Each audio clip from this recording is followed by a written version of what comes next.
How do you feel about the reliability of the MTA? Sucks. Is this train safe? Are these trains reliable? This system has been plagued with one disaster after another. In one area, a conductor fell asleep conducting his streetcar. The car slammed into the back of the car in front of it. At one transit station, a roof tile fell off the roof after a system-wide inspection.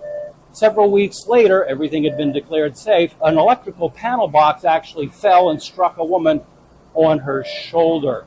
At yet another station, an escalator loaded with passengers suddenly reversed, throwing dozens of passengers backwards, injuring some of them. Are these trains safe? Are these trains reliable? This is a world-class city. Presidents visit. Presidents have come from here. The Pope visited here. This city's sports teams, all of them have brought back world-class championships. But is this system up to the challenge?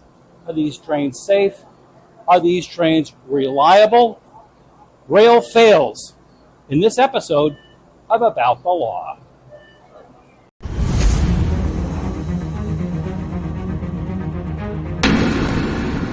Is the MBTA really that bad, though?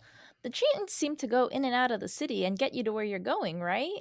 Well, in addition to everything I just said on the train platform, the Orange Line, one of the major connectors from north of the city all the way down into the inner city and south of the city itself, was shut down from mid-August to mid-September, just when the students are coming back.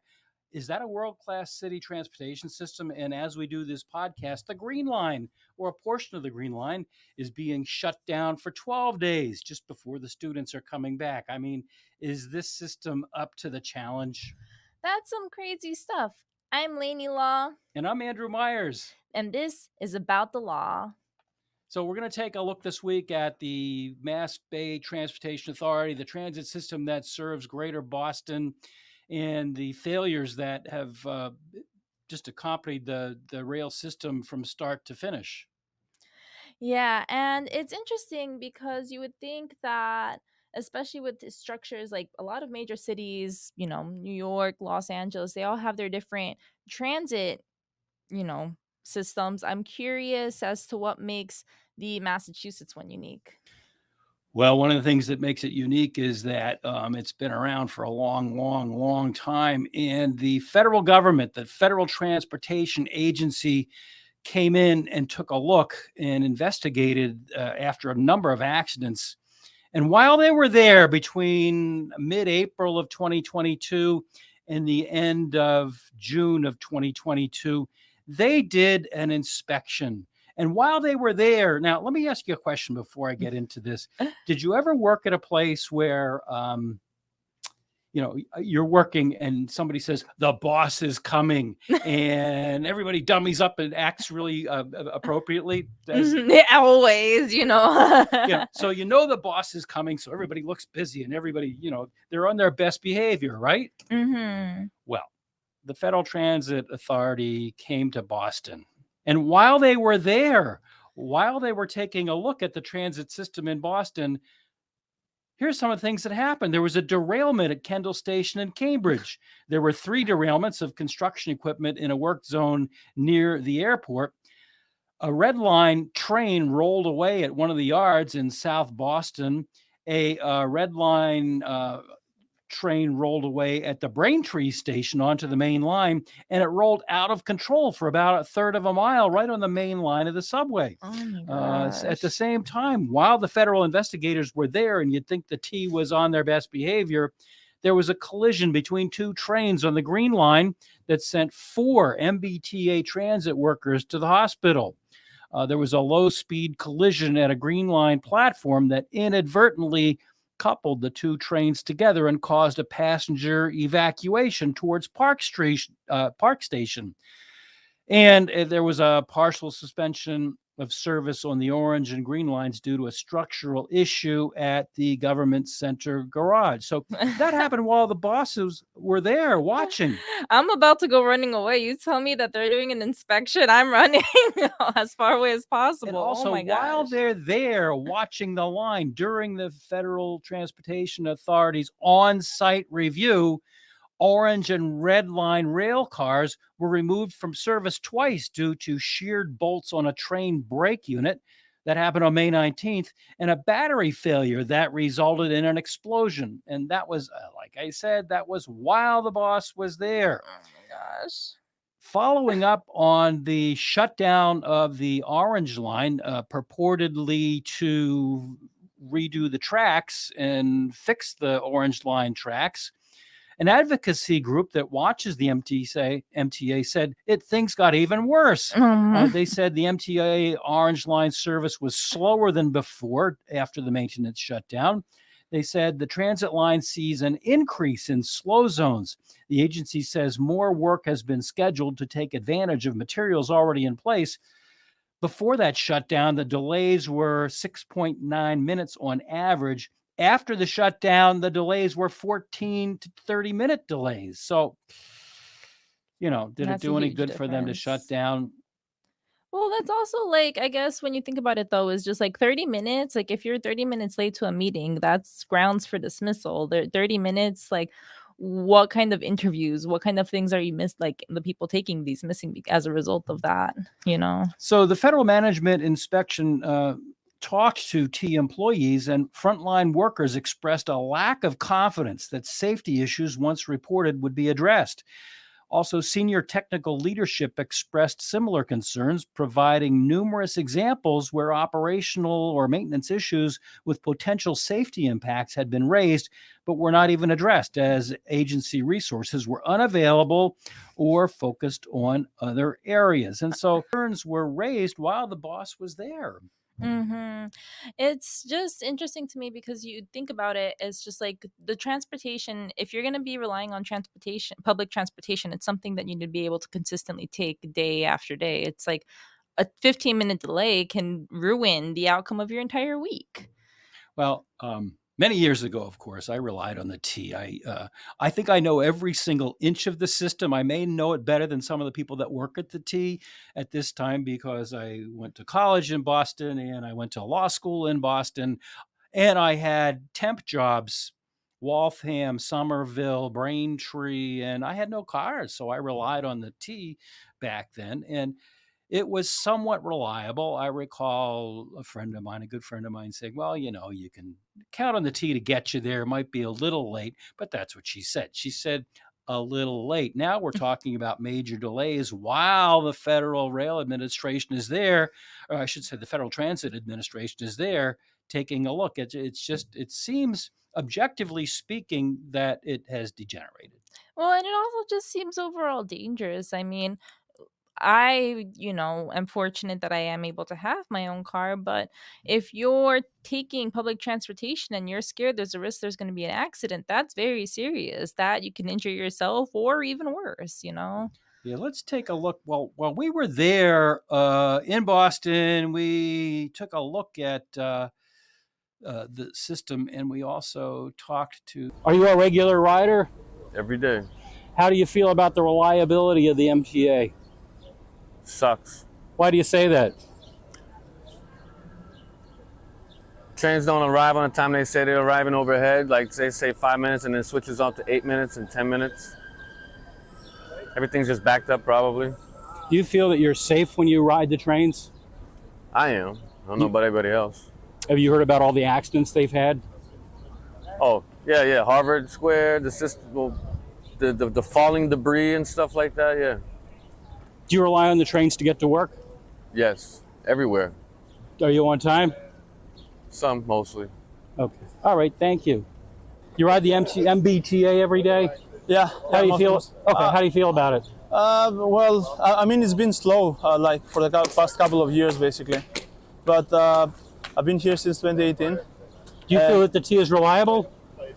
Right now, no, because many times that I've tried to go to work, It hasn't, like, I've gone out of my house at the same time that I go every day, but then I never know when I'm gonna get to work, really. Do you feel safe on the MBTA?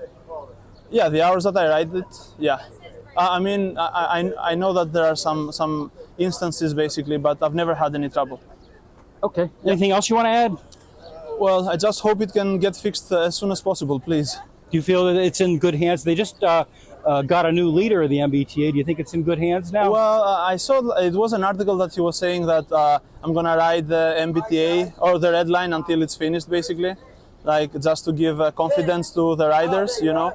But I mean, it's just words. I'm just looking for actions, basically, because at the end of the day, we're all paying taxes, and we want to see our dollars being put in the right place, basically. How do you feel about the fares? The fares. I used to live in London. The fares here are not as expensive, basically. But then in London, you were getting way more for your money. I've actually been on the underground in London. How Yeah. does Boston's MBTA Oh, no. stack up against the London if that one is a 10, definitely MBTA is a 4, at least. Why do you say that? Huh? Why do you say that? Well, I mean, as you said, you've been over there. Trains Yes. are on time, trains are fast. I used to live on zone 4, in zone 3 and then zone 4 in London. And I would go to work in 20 minutes. The comparable to that would be Braintree. And from Braintree to come here to Park Street, I would say it takes at least an hour. Wow, that's 3 times. Yeah, that's crazy, man. Seriously. Do you feel people that move here, like students and workers, do you think that they can move out into the suburbs and still rely on the T to get there? Right now, no. But maybe in the future, if they fix the situation, yes. What I'm doing right now is sometimes I get the commuter rail, like to South Station, and then walk to State Street, basically. You know.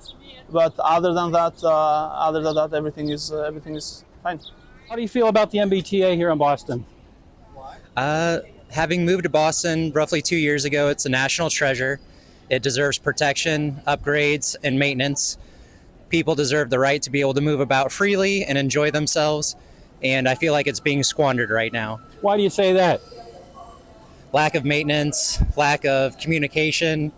Unfortunately, we're squandering resources elsewhere frivolously, and we are not taking care of things here. So it's a bitter pill, and it should be a spoonful of sugar to help the medicine go down. And so it's kind of been turned upside down on its head. And I think it's crazy that we're struggling to get it sorted out. And I've lived in 10 states, well, a republic and a commonwealth, but 10 places in the United States, and Boston's the nicest. And if it doesn't get the T figured out and taken care of, it might start to lose some of that status, unfortunately. Do you feel that the T is reliable? No, in no way, shape, or form is it reliable. That's what's so disheartening about it. And I think that at the end of the day, it could be. And I know it's not going to happen overnight, but I would like to see things continue to progress in a way that allows it to become something that not just the people of Boston rely on, but that people outside of Boston see as a value add to either come here as visitors or move. And so, again, with the cost of living, the things that are struggling to be addressed in Boston, to not be able to have reliable transportation is just, it's untenable. It can't continue, and I hope that something happens sooner than later. I've attempted to reach out to local politicians. I've attempted to do a number of other things. Certainly caught up in identity politics. They don't understand that by helping the working class, they're helping everyone. And I hope that they can make this transition to start helping provide the reliable transport that's needed for the city to thrive. Well, now you've talked about reliability. What about safety? Do you feel safe on the T? No, the T actually just made a bunch of really awkward noises, jolts on my last trip. The last couple days, it's been really struggling.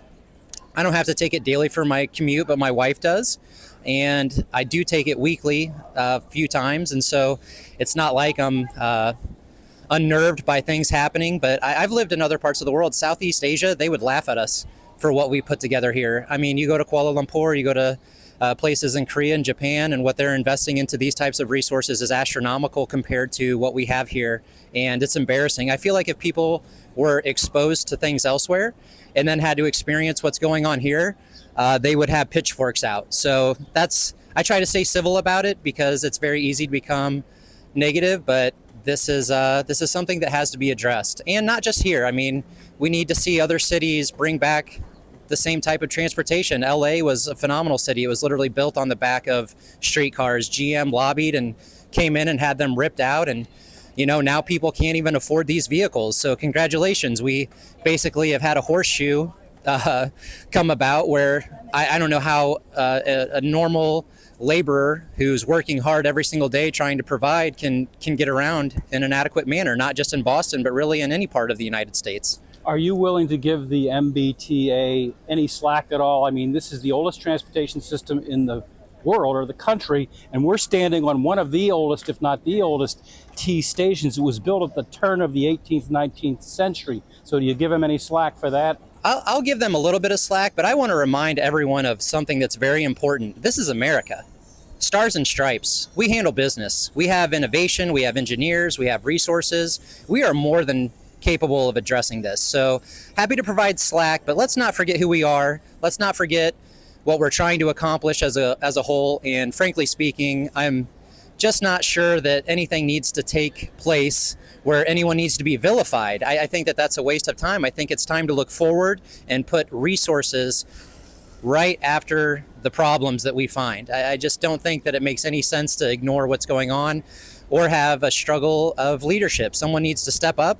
The state needs to provide resources, and we need to come together. It's that simple. Again, stars and stripes. Welcome to America. We're going to fix it. Do you ride the T every day? Actually, no, because I live in Georgia now. Okay. Originally from Boston, so I was like, you know what? Let's get on the train nostalgia. Okay. Do you feel that the MBTA is safe? Yes. Do you feel it's reliable? Yes. Even though all the problems you've heard about? Yes. Okay. People still ride it and still running. They do. Are you ever late, though, when you ride it? When I used to ride it, there were times, yes, I was late. Okay. Tell me about the issues that you've had. Trains not arriving on time, trains stalling. What other things we used to go through? But you're with your kids here. You have no qualms about their safety on the T, right? No, definitely not. We'll say the T is nicer than the Metro in New York, and the subway system and the LIRR there. It's cleaner and it's more efficient, I would say. Why do you say that? I don't know. I think it's just the differences between the two cities. Just growing up, going from Long Island to Manhattan, the LIRR can, you see a lot of delays. And I will say that the most important and foremost point I'm trying to make here is that the cars are a lot cleaner. Really? The Boston cars are cleaner than New York? Yep. All right. So you're familiar with the Long Island Railroad. Did you know that the former head of the Long Island Railroad, who retired, came to Boston, and now he's the head of the MBTA? I did not. Okay. How did he do on the LIRR?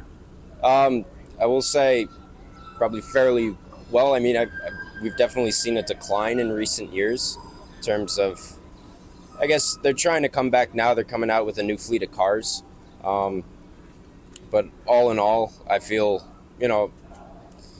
it's a process. And What problems did you have on the Long Island Railroad? I say a lot of times, mostly with timing. A lot of times trains were late. Sometimes trains would get canceled without prior notice, especially if you're trying to go into Penn. With Grand Central there now, it's a lot easier to get into the city, and some of those problems are erased just because you have another way to get into Manhattan. But, I'd say efficiency and then also cleanliness of the cars. Do you feel that the Boston system is reliable and safe? From my experience, I'm not from here. I'm just traveling, visiting my college roommate here. I will say it's reliable. While I was doing these person on the street interviews with people, one of the Boston tour guides explained that these stations, Boylston and Park Street, were built back in the 1890s. And he told the tourists, part of his tour group, that the trains today run about the same speed as they did back then. How do you feel about the MBTA? Do you think it's reliable? I think it's reliable. It's a little bit slower nowadays, I think. Why do you say that? I expect it can be a little bit faster because I live nearby L5 station. It took me almost 30 minutes to arrive at Park Street. It can be faster. Do you feel that the MBTA is reliable? You mean the schedule? Yeah. Schedule-wise, I think so. Do you think it's safe? Do you feel safe when you're on the trains? Most of the time. Sometimes I think this year there's some kind of train issues, but most of the time I feel safe. Why do you say that? Um, I don't know. It's just people in the train is friendly, and I feel it's safe. Yeah. Alewife is all the way at the end of the red line. You do it every day? No, I work, I drive, but when I come to the city, I prefer take the train because I don't want to drive to the city. Can you rely on it to come into the city all the time? Yes, definitely. So it seems like a mixed bag of opinions. Now, the name of the podcast is About the Law. What laws apply to the T here? Well, when the feds came to Boston, that is one of the first things that they took a look at. They took a look at the federal laws that the MBTA is supposed to be relying on, and we have them right here. So I'm glad you asked that question. The MBTA is subject to federal law if it wants to get federal funding. One of the federal laws, 49 USC 5329, says that an eligible state shall have in effect a state safety oversight program approved by the secretary, under which the state assumes responsibility for overseeing rail, fixed guideway, public transportation safety. Another federal law, 49 CFR 673, establishes standards for compliance with federal safety regulations reflecting specific safety objectives, standards, and priorities of each transit agency.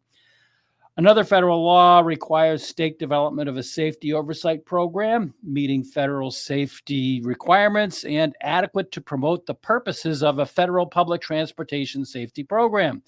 This federal law makes receipt of federal transportation funding contingent on compliance. And there's also a Massachusetts law that establishes minimum standards for rail safety practices and procedures to be used by the Transportation Authority. This includes standards for track inspections, track maintenance, internal safety audits, and accident investigations. Now, what did they find after they spent that time, the feds, looking at the MTA? What they found, the bottom line, there were 20 different findings, and we've kind of condensed them for you here. The most significant finding was that the MBTA overemphasized capital projects, large projects, to the detriment of regular daily operations and maintenance. They found lackluster safety culture. They found chronic fatigue plaguing key staff members. They found a failure by the MBTA to support its own safety management system. And they also found a lack of routine, simple communication amongst department managers. They also found a failure to meet the T's own implementation of rules and procedures. They found violations, including inappropriate storage of chemicals in rail yards, a train speeding through a work zone, and incomplete repairs. Non-compliance with safety, operating, or maintenance rules as primary or contributing causes of accidents. And they found a failure of the state's public utility department to oversee the T, despite that the DPU agency's requirement of overseeing the T. So the T has a requirement that it be overseen by the DPU, and the feds came in and said the DPU, despite tons of money going into them, just wasn't doing its job. Mm-hmm. And now it's a really old transit system, like you pointed out, some of it made in the 1800s. I guess my question is, with the infrastructure being so old, and you see, as you mentioned, like a culture of being tired and pushed to the limit, do you even think that it would be feasible to update this in a way that would be optimized for the 21st century, when you see there's so many layers of things that have gone wrong? Well, that is an issue, and it's a good question. On the other hand, Boston a decade or so ago, just went through a huge, massive $24 billion project in which the old expressway that had existed for decades and decades was torn down, and new tunnels were built underneath the city from North Station down south of South Station, and new tunnels were built from the end of the turnpike out to the airport. And so billions and billions and billions of dollars have been spent to improve infrastructure elsewhere.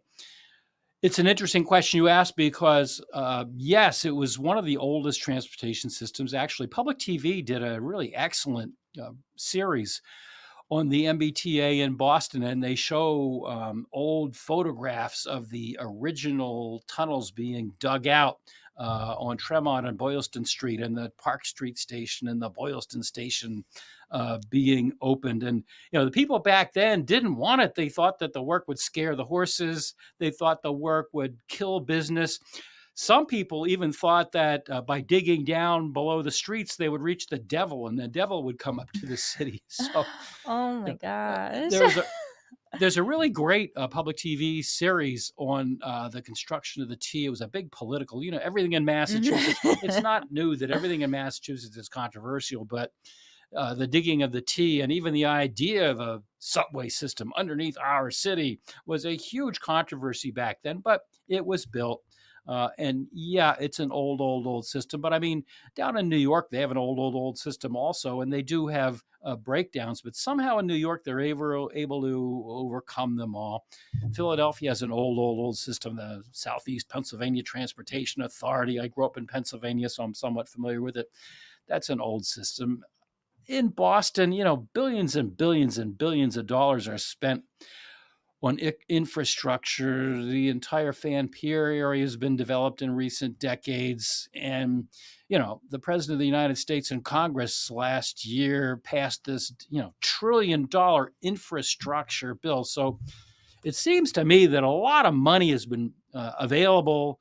It seems to me that so much money has been put into that system. And I would question, a lot of people question objectively whether the money is directed to infrastructure, track repair, daily operations, or whether it goes to just, a political hackdom. There's a columnist who will go unnamed who just loves to speak about the political hackdom. If you've been elected to office and you owe somebody something, you can get them a job here and there, but the T is a favorite place to give, political workers a job. And it seems that a lot of money has been spent on, making sure people have jobs, and to see the system degenerate as it has in this period of time is a sad thing for, again, a world-class city. And I guess, I'm in New Hampshire, so we need cars to get everywhere around here. My question would be, is it even worth it to invest all this money into a system that, it's so expensive as it is, and it's just like we've have all these issues already. It seems like the money is just going into the void almost. Well, every city of any consequence has a reliable, large transportation system. And, of course, there are issues in any city that you want to mention. But I went to college in Boston, law school in Boston. I worked in Boston for a number of years. And people rely on that T. People that live out in the suburbs, out past the end of the Green Line. Now, this study, let's be clear, was only on the red line, the green line, the blue line, and the orange line, the inner city lines. It wasn't on the commuter rail, and it wasn't on the bus lines. But people rely on the T to get in. People that live out in Newton, people that live up in Medford, people that live down in Braintree. I know I've missed some. These people rely on a good transportation system, and God forbid that all those people drive into Boston. There's not enough parking. There's no way you want those people driving in. The feeder roads, Starro Drive, the Turnpike, and all the rest, they're already choked. So yes, you need a reliable transportation system. And the other thing that comes to mind is, any city of any consequence has an experience of transportation that's not only good for the workers, Well, what about tourists? I mean, Mm. in doing those interviews that I did with people, I didn't put everybody on camera because I spoke to tourists that had come in and they said, well, we don't want to say anything on camera because we're not really familiar with your system. I spoke to a really nice couple that had come down from Canada, and they didn't want to go on camera because they weren't familiar with the system, but they had come down from Canada and they were doing a tour of the city. They had their tour book, but they also had a guide to the T. So they are going to view Boston, and part of Boston's image is going to be, what was that transit system like? I mean, I've been to Paris and London and other places, and I spent half a summer in London. I spoke to that one man about his experience with the underground, they call it there. Part of my memory of London is getting around in the underground. I went to Paris. Part of my memory of Paris is the trains that they have there, the metro. When I went to Mexico City as a kid, part of my memory of Mexico City is getting to know the city by riding their trains. Washington has a relatively new transit system, and part of my memories of going to Washington, of course, there's a lot to see in Washington, but part of it is just a reliable, state of the art transportation system. And doesn't Boston deserve that? Does it deserve all the problems that we've just gone over in the federal study? And honestly, even when you think about things like there are, buses that you can take from Londonderry into Boston, and it would be a lot nicer if there was an efficient way to be able to travel that Boston around that way, and not need to be so scared. It's like at the beginning you mentioned like all these accidents and people getting injured. Like what ends up happening to those people that are afflicted by this? Well, and the state law actually protects these people. The state law actually comes out and says, well, you know what? You had a problem here. Well, we're going to make it difficult for you. And let's take a look at those laws here we go. In Massachusetts, there's a thing called the presentment legal procedure. So for people that have been injured, like the woman we talked about before, where a transformer fell on her, or people that were on the escalator that suddenly reversed and threw people down the stairs, they have a tough row to hoe. The presentment legal procedure is under Mass General Laws, Chapter 258. It requires that a presentment of the claim be made within 2 years. Yes, the statute of limitations is 3 years, but you don't even get the right to sue them unless you've done a technically correct presentment, and you've got to do it to the proper executive officer. The presentment statute that we're talking about also limits recovery to $100,000. So it's not an open day in court. You're limited to $100,000 unless you have what's called and defined as a serious bodily injury. What is a serious bodily injury? That is defined in the law. Mass General Laws, Chapter 258, Section 1 says bodily injury which results in a permanent disfigurement or loss or impairment of a bodily function, limb, or organ, or death. And so unless you are unfortunate enough to suffer one of those very severe, serious bodily injuries, your recovery is going to be limited to $100,000, which, if you have a permanent injury, is that enough? So I just wanted to point out before we leave the beautiful slides that if anyone has any questions about the allegations that we've made or the observations that were made by the Federal Transit Administration, there's the link to the actual full study that was done. In the 20 findings that I condensed down to about 8 or 9, there is the actual study that was done. And so, it was a serious thing that was done. And, whether things will change, anybody's guess. Mhm. It's, I guess, just a little disheartening to hear that, like, repeatedly, time after time again, we're having these accidents, derailments, things of that nature, which is crazy because it feels like derailments are, you hear about them all the time now, which makes sense when you hear that everybody's overworked and stressed out.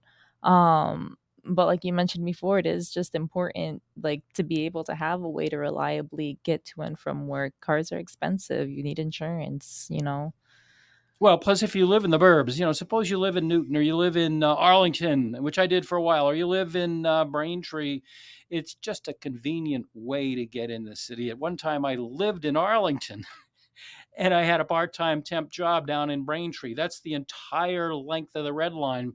But at that time, it was somewhat reliable. I mean, I knew that I had to be there at a certain time, and I knew I could give Mm-hmm. myself X amount of time. And 99 times out of 100, I mean, sure, every now and then you have incidents, but most of the time you could rely on it getting there. Just as we were putting this podcast together, just the other day, one of the trains on the Red Line had a fire at the Charles station, and all the news stations showed the smoke billowing out from behind underneath the car. When the fire department went up to address the fire, they connected their hoses up to the T's spigots, and the spigots fell apart Oh and my crumbled. gosh.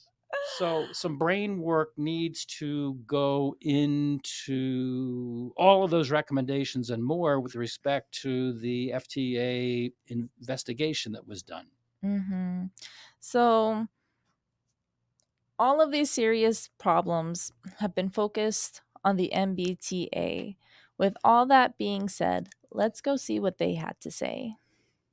Okay, let's go see what the T. Let's get the T's side of the story. This is the Massachusetts Transportation Building. Among the things that go on in there are the administration and management of the MBTA. That's the Massachusetts Bay Transportation Authority. They're the people that run the trains and the buses in and around Boston and all of eastern Massachusetts. In our effort to be totally fair in this matter, we called them and offered them the opportunity to do an interview. We said it would be brief, we wouldn't take a lot of their time, and we could do it on Zoom or our streaming platform, so they wouldn't even have to leave their offices. But they declined our offer for an interview. Instead, they responded by sending us links to some materials. Among those materials was a 5-hour board of directors meeting and some other stuff. And again, to be fair, we will link that material down in the comments section of this podcast. But again, we wanted to be fair. We spoke to people that had all kinds of different opinions, and we did offer the MBTA the opportunity to come on and tell us about the plans that they have to improve the safety and reliability of the transit system. I hope that you have enjoyed and been entertained by our podcast here. And if so, please be sure to give us a thumbs up and to subscribe. Thanks a lot for watching. That is insane that despite the amount of impact this has on people's day-to-day life, that they wouldn't provide someone to speak to us. Yeah, I mean, I would have been happy to spend some time with them. Just one other little anecdote. I just have to add this, and that is that I knew the Orange Line very well, having lived for a while in the inner city and having a job up in Medford and a job in Somerville. You travel around when you're a student, and the Orange Line was fairly reliable sometimes you'd have a little bit of a delay, but it was, you could count on getting there. I very recently went into the Wellington station and took the Orange Line into the city. And I think I could have walked faster between Wellington and Sullivan Station and Community College. It slows down. And this is after the Orange Line had been shut down for a month in 2022, purportedly to fix the rails and get the rails up to spec. And the train just goes, and by their own admissions, they're having issues on the Orange Line. But after a month of a shutdown, right when the students are coming back last year, the thing just slows down. To be fair, once the thing gets down in the tunnel, it speeds up and it goes at a fairly decent speed. But I just had to add that one last little anecdote that it's just, if people start driving, it's sad because the T at this time, objectively speaking, going by what the FTA said, it's just not addressing the needs and it's not safe. Mm-hmm. And it, like you said, is just like a whole month while people are coming to and from school.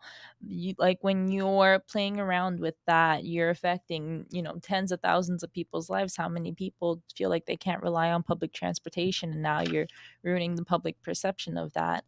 All that being said, Thank you guys so much for watching today's episode of About the Law. It has been a pleasure. If you got it this far, be sure to like, comment, and subscribe on this video, and we can't wait to see you next time. Thanks for joining us. Have a good one.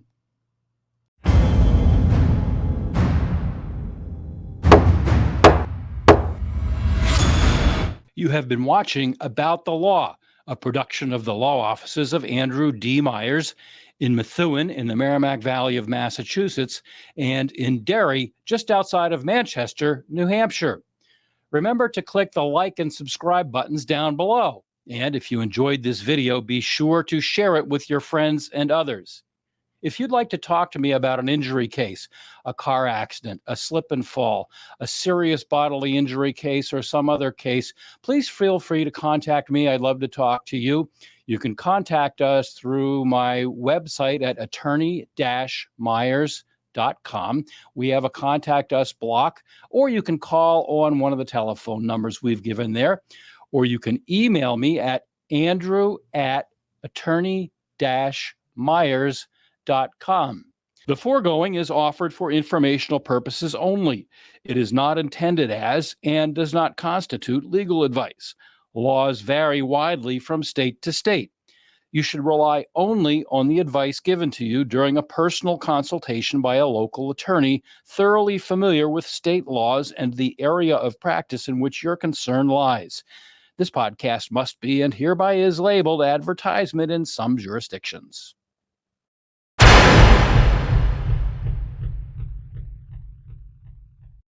Can't believe we made it through this entire podcast without mentioning the old song, Charlie on the MTA.